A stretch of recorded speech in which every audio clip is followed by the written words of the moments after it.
রাজ্যে তাহলে মহিলা নিরাপত্তা কোথায়? যেখানে বারবার মুখ্যমন্ত্রী বলে মহিলা নিরাপত্তা আমাদের রাজ্যে ভালো, তাহলে পুলিশ কিভাবে মধ্যরাতে এই 20 জন মহিলাকে বিধাননগর স্টেশনে ফেলে দিয়ে চলে গেলেন? সেটার প্রশ্ন থেকেই যাচ্ছে। শিয়ালদা ছেড়ে দেব, হ্যাঁ, শিয়ালদা ছেড়ে দেবো বলেই তো তুললেন, তারপরে এখন বিধাননগরে এসে বলছেন আপনারা নেমে যান। আমরা কেউ নামিনি, এর মধ্যেই আছি। কোনোরকমভাবে বিধাননগর স্টেশনে রাত কাটিয়ে ভোরের ট্রেন ধরে শিয়ালদা স্টেশনে আসেন আন্দোলনকারী চাকরি প্রার্থীরা। শিয়ালদা পৌঁছে সরকারের বিরুদ্ধে ক্ষোভ উগড়ে দেন চাকরি প্রার্থীরা। তাদের অভিযোগ, রাজ্যে মহিলা মুখ্যমন্ত্রী হওয়া সত্ত্বেও মহিলাদের রাতের অন্ধকারে পুলিশ বিধাননগরে ছেড়ে দিল।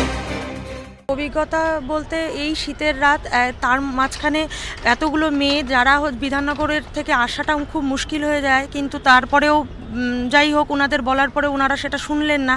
শুধু এতটুকুই মানে আমার নিজের মনে হলো যে আজকে যেখানে মুখ্যমন্ত্রী নিজেই পুলিশ মন্ত্রী, তিনি একজন মহিলা হয়েও এতগুলো মহিলাকে কি করে বিধাননগরের মতন একটা স্টেশনে ছেড়ে চলে, মানে পুলিশদের নির্দেশ ছিল, তাদের যখন নির্দেশ ওপর থেকে আসেনি মানে আমরা এটাই ধরে নিব যে তাদের ওপরের যিনি আছেন মন্ত্রী, তিনি এই নির্দেশটা দিয়েছেন হয়তো। এবং তারপর থেকে আমরা এখানে শিয়ালদায় 5টার মধ্যে ওয়েট করছি, এবং যারা লোকাল কিছু ক্যান্ডিডেট ছিল তারা সারা রাত ধরে এরকম না খেয়ে আমাদের সঙ্গে ছিল, তারা বাড়িতে গেছে। এবং আজ আমাদের যে সমস্ত ক্যান্ডিডেটদের 30 জনের মতো ক্যান্ডিডেটদেরকে সিপিআরসি 151 ধারাতে কেস দেওয়া হয়েছে। একরা হতাশা ও চোখে জল নিয়ে চাকরি প্রার্থীদের দাবি, অন্ধকার ছাড়া কিছুই দেখতে পাচ্ছি না। তাকাচ্ছি, আমরা শুধু অন্ধকার আর অন্ধকারই দেখছি। এত দূর থেকে আমরা নর্থ বেঙ্গল থেকে যারা এসেছি, আমরা কেউ সুখে আসিনি এখানে। আমাদের অনেকটা কষ্ট বঞ্চনা নিয়েই আমরা এখানে আসা। 2008 আমরা যারা নট ইনক্লুডেড হয়ে আছি, প্রত্যেকের বাড়িতে কোনো না কোনো অসুবিধা আছে। আমার ঘরেও দুটো বাচ্চা আছে, আমি বাচ্চা দুটোকে রেখে আসছি।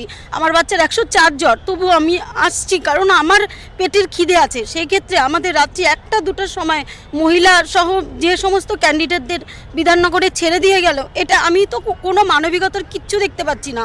আমাদের মুখ্যমন্ত্রী স্বয়ং তিনি পুলিশ মন্ত্রী, তাহলে মাননীয়া কি মানবিকতা দেখাচ্ছে?